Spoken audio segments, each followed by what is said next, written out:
विज्ञान और वैज्ञानिक सोच क्या है? विज्ञान को फिलॉसफी और रिलीजन के चश्मे से कैसे देखते हैं? क्या है विज्ञान का फलसफा और कैसे आध्यात्मिकता विज्ञान को रास्ता दिखा सकती है? इन्हीं कुछ प्रश्नों पर होगा आज का चिंतन। नमस्कार, मैं हूं डॉक्टर महेश भट्ट और आप देख रहे हैं चैनल डॉक्टर भट्ट चिंतन। ये वीडियो बहुत मजेदार होने वाला है, जिसमें आप विज्ञान और वैज्ञानिक सोच की परतों को खुलता हुआ देखेंगे। अतः वीडियो को अंत तक देखिए। आगे बढ़ने से पहले एक गुजारिश जो हम रोज ही करते हैं, यदि आपने अभी तक चैनल को सब्सक्राइब नहीं किया है तो सब्सक्राइब कर लें और हाँ, बेल आइकन पर जरूर क्लिक कर लें ताकि आपको स्पिरिचुअलिटी, फिलॉसफी, साइंस और रिलीजन पर वीडियोस बराबर मिलते रहें। धन्यवाद।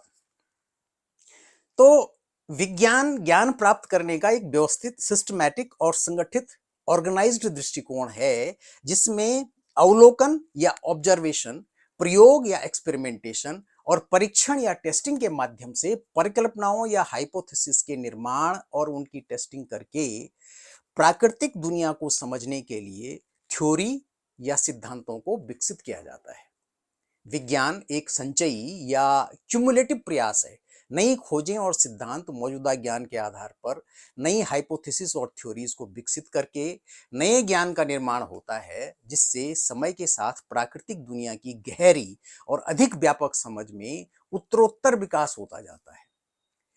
विज्ञान अनुभवजन्य साक्ष्य पर आधारित होता है, जो ऑब्जर्वेशन और एक्सपेरिमेंटेशन के माध्यम से एकत्र विशुद्ध रूप से वास्तविक दुनिया के डेटा पर निर्भर करता है। इसमें पूर्वाग्रह और व्यक्तिगत मान्यताओं को कम करने का लक्ष्य होता है, जो परिणामों की व्याख्या को प्रभावित कर सकते हैं। ऑब्जर्वेशन, प्रश्न, परिकल्पना, प्रयोग या अवलोकन, डेटा का कलेक्शन और विश्लेषण करना और निष्कर्षों द्वारा वैज्ञानिक परिकल्पनाओं को इस तरह से तैयार किया जाता है कि उन्हें परीक्षण या अवलोकन के माध्यम से परखा जा सकता है और सुधारा भी जा सकता है। यह वैज्ञानिक निष्कर्षों की सटीकता और विश्वसनीयता सुनिश्चित करने में मदद करता है। विज्ञान अलौकिक या रहस्यमय कारकों के बजाय घटनाओं के लिए प्राकृतिक स्पष्टीकरण पर केंद्रित होता है। इसीलिए वैज्ञानिक दृष्टिकोण को मेथोडिकल न्यूट्रलिज्म भी कहा जाता है। विज्ञान का ज्ञान संशोधनों, खुलेपन और निष्पक्ष इवैल्यूएशन को बढ़ावा देता है और इस प्रकार से सभी मनुष्यों के लिए, या यूं कहें कि प्राणी मात्र के लिए, बराबर अप्लाई होता है। ये न तो भला होता है और न ही बुरा होता है। ये इस बात पर निर्भर होता है कि उस ज्ञान का प्रयोग मनुष्य अपने किस विचार के तहत कर रहा है। मनुष्य के मानवीय विचार जहां इस ज्ञान का उपयोग करके बड़ी बड़ी समस्याओं और रोगों को का हल निकाल रहे हैं, वहीं पर मनुष्य के घृणा और हिंसक अमानवीय विचार एटम बम का निर्माण करते हैं, जो मानव प्रजाति होमोसेपियंस के लिए विनाशक बन सकते हैं। कुल मिलाकर विज्ञान का ज्ञान मनुष्यों में कोई भेदभाव नहीं करता, न तो बचाने में और न ही मारने में। इसको हम एक सिंपल उदाहरण से समझ सकते हैं। पैरासिटामोल बुखार कम करने की दवाई सभी मनुष्यों का बुखार दूर करेगी, चाहे वो किसी भी धर्म, जाति, देश या नस्ल के हों। इसी प्रकार से परमाणु अस्त्र सभी को मारेंगे।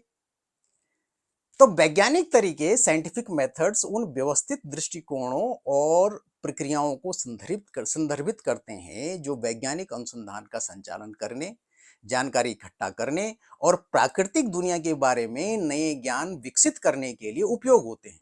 यह प्रक्रिया अवलोकन या ऑब्जर्वेशन से शुरू होती है, जो हमारे दिमाग में प्रश्न पैदा करती है। प्रश्न पैदा होना हमारी वैज्ञानिक थॉट प्रोसेस का हिस्सा है। इसी के साथ एक परिकल्पना या हाइपोथेसिस का जन्म होता है। यहां से अनुसंधान की प्रक्रिया शुरू होती है, जो हमको एक्सपेरिमेंटेशन या प्रयोगों को करने के लिए मोटिवेट करती है, जो डेटा तैयार करते हैं, जिनको हम एनालाइज करके ये देखते हैं कि हमारी परिकल्पना सही थी या गलत। इसके बाद जो निष्कर्ष निकलता है, यदि वो हमारी परिकल्पना से मेल खाते हैं तो फिर से टेस्टिंग करके देखा जाता है कि यदि वो हर बार सही निकलते हैं तो फिर जन्म होता है एक सिद्धांत या थ्योरी का। लचीलापन, महत्वपूर्ण सोच और साक्ष्य आधारित जांच के लिए एक प्रतिबद्धता प्रभावी वैज्ञानिक तरीकों के प्रमुख तत्व हैं। फिलोसॉफी जहां विज्ञान की प्रकृति, उसके लक्ष्यों, वास्तविकता के संबंध और वैज्ञानिक दावों की वैधता के बारे में मौलिक सवालों का जवाब देता है, वहीं पर वैज्ञानिक दावों की विश्वसनीयता को स्थापित करने के लिए उपयोग किए जाने वाले अनुभवजन्य साक्ष्य, तर्क संगतता और मानदंड जैसी अवधारणाओं की ओर उन तरीकों, प्रक्रियाओं और सिद्धांतों की जांच करते हैं जो वैज्ञानिक अनुसंधान का संचालन करके इसमें वैज्ञानिक पद्धति, परिकल्पना, परीक्षण, प्रयोग और वैज्ञानिक अभ्यास में अवलोकन और सिद्धांत की भूमिका के बारे में चर्चा शामिल है। यथार्थवाद, रियलिज्म विज्ञान की फिलॉसफी का महत्वपूर्ण अवयव है, जिसका मानना है कि वैज्ञानिक सिद्धांत एक वास्तविकता का सही वर्णन करते हैं जो हमारे ऑब्जर्वेशंस और स्थिति से स्वतंत्र होते हैं। विज्ञान में एथिक्स और वैल्यूज के साथ ही साथ मानवीय मूल्यों की समझ को विकसित करने के लिए दार्शनिक सोच जरूरी है।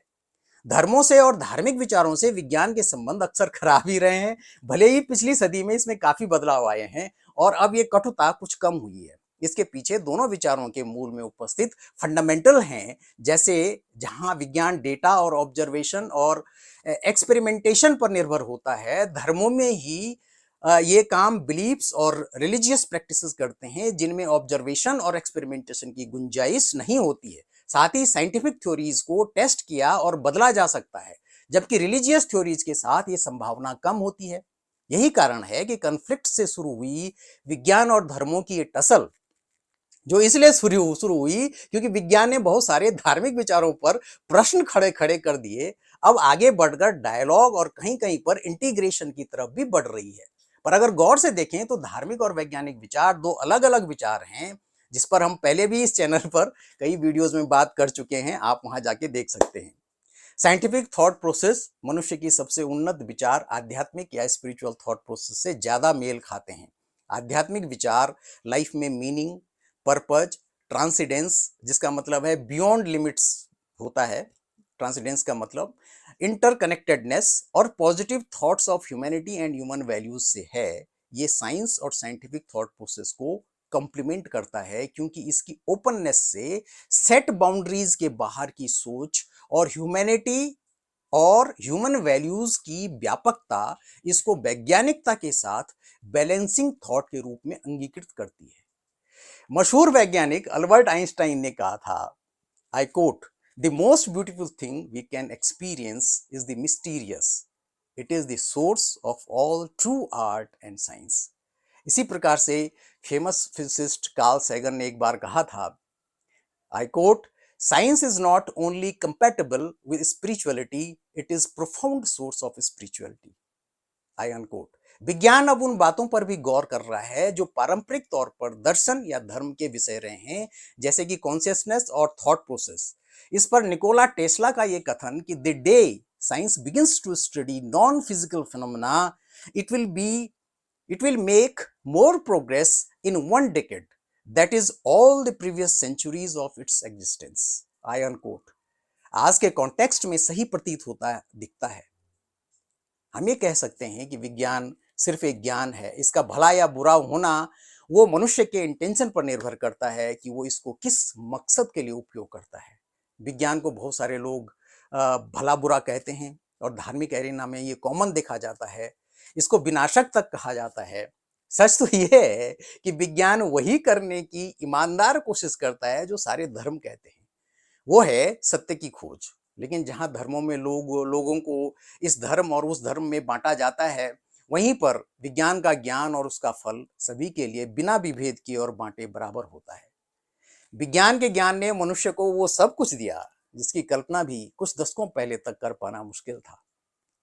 इसी के साथ वैज्ञानिक क्रांति अपने साथ कुछ ज्वलंत मुद्दों को भी लाई जो स्पीसीज होमोसेपियंस के अंत का कारण भी बन सकते हैं, जैसे कि जलवायु परिवर्तन, atomic weapons, artificial intelligence, biotechnology इत्यादि। लेकिन यह भी उतना ही सच है कि इन सब का उत्तर भी विज्ञान के ज्ञान के सदुपयोग करने में ही छिपा है। बात वहीं आकर अटकती है कि स्पीसीज होमोसेपियंस मतलब कि मनुष्यों के जीन्स इस सर्वाइवल मशीन के लिए क्या करेंगे। और ऐसे में हम देखते हैं कि हमारे आध्यात्मिक विचार और स्पिरिचुअल थॉट प्रोसेस बड़ी तेजी से विकसित होती दिखती हैं।